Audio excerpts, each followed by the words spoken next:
Welcome to today's message, friends. It's wonderful to have you join us as we explore something we all desperately need in our lives: hope.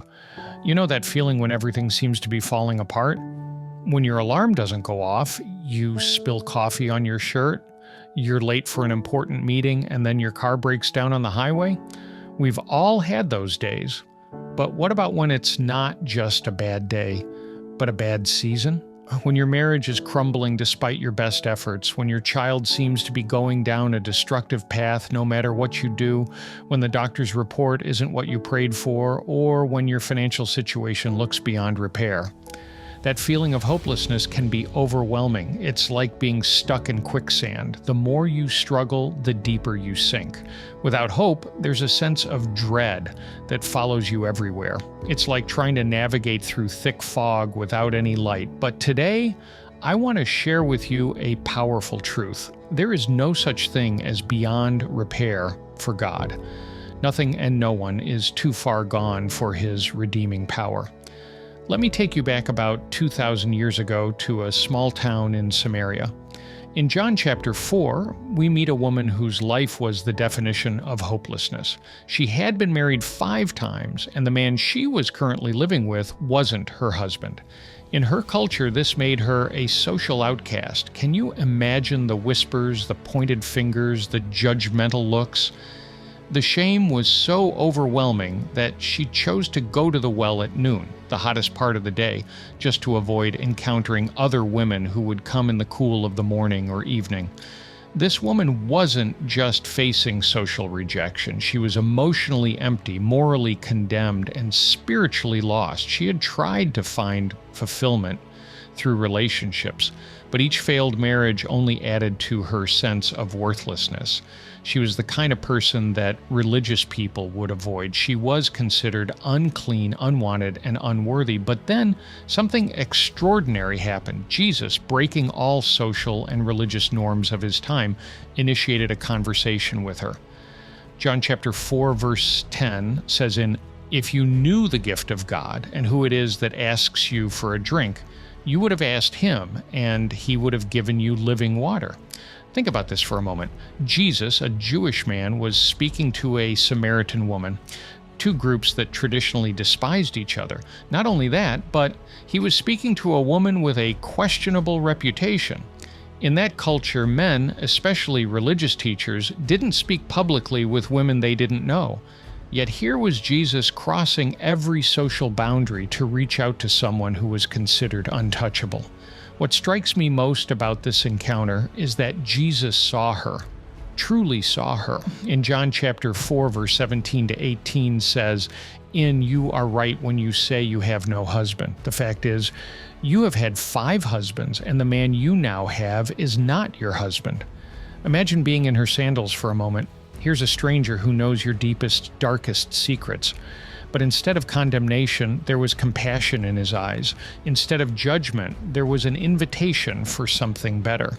Jesus didn't focus on her past. He offered her a future. He didn't highlight her sins. He highlighted her worth. This is what Jesus does. He sees beyond our failures, beyond our mistakes, beyond our sins. And he sees us, the person he created, the person he loves, the person he died for. When everyone else saw a Samaritan woman with a shameful past, Jesus saw a daughter of God with a hopeful future. The transformation that took place in this woman's heart was so profound that she couldn't contain it. John chapter 4, verse 28 to 29 says, "Then leaving her water jar, the woman went back to the town and said to the people, 'Come, see a man who told me everything I ever did. Could this be the Messiah?'" Notice that she left her water jar. This might seem like a minor detail, but it speaks volumes. She came to the well for water, a basic physical need. But after encountering Jesus, that need paled in comparison to the spiritual revelation she had just experienced. The water jar represented her old life, her daily struggles, her routine of shame. But now she had found something far more valuable. She had found hope. And here's the most remarkable part. She went back to the very people who had rejected her. The same community that had ostracized her now became her mission field. The woman who once avoided people now eagerly sought them out. Why? Because when you've experienced the transformative power of Jesus, you can't help but share it with others. John chapter 4, verse 39 says, Many of the Samaritans from that town believed in him because of the woman's testimony. Her words carried weight because her transformation was evident. The people could see the change in her. They could see the joy, the peace, the purpose that had replaced her former despair. Jesus offered this woman living water, promising that whoever drinks it will never thirst, says in John chapter 4, verse 14. This wasn't just a poetic metaphor. It was a profound spiritual truth. We all thirst for something: acceptance, love, purpose, security. And like the Samaritan woman, many of us try to quench that thirst with things that can never satisfy. Some turn to relationships, hoping another person can fill the void in their hearts. Others chase success, believing that achievements and accolades will bring fulfillment. Still others seek escape through addictions, alcohol, drugs, pornography, gambling, anything to numb the pain and forget the emptiness, if only for a moment. But these are like drinking salt water when you're thirsty. They might provide temporary relief, but ultimately, they leave you thirstier than before. And over time, they poison your soul. Only Jesus can provide the living water that truly satisfies our deepest longings. You might be wondering, why does God allow us to go through such painful experiences? Why didn't He intervene sooner? These are valid questions that many of us wrestle with during our darkest moments. Romans chapter 8, verse 28 says, And we know that in all things God works for the good of those who love Him, who have been called according to His purpose. Notice it doesn't say all things are good, but that God works for good in all things, even in our pain, even in our failures, even in our darkest nights. God is at work weaving a tapestry of redemption. The Samaritan woman's painful past became a powerful testimony. Her brokenness became a bridge for others to find Jesus. Sometimes our deepest wounds become our greatest ministry. The very things that have caused us the most pain can become the means through which we help others find healing. One of the most beautiful aspects of the gospel is that no one is beyond God's reach. No matter how far you've fallen, no matter how broken you feel, no matter how hopeless your situation appears, God can redeem it. He specializes in taking the broken pieces of our lives and creating something beautiful. Psalm chapter 40, verse 2 says, He lifted me out of the slimy pit, out of the mud and mire. He set my feet on a rock and gave me a firm place to stand. Even if you feel deep down in the muck and mire, Jesus can pull you out. He can set your feet on solid ground and give you a new song to sing. Think about some of the greatest heroes of faith in the Bible. Moses was a murderer. David was an adulterer. Paul persecuted Christians.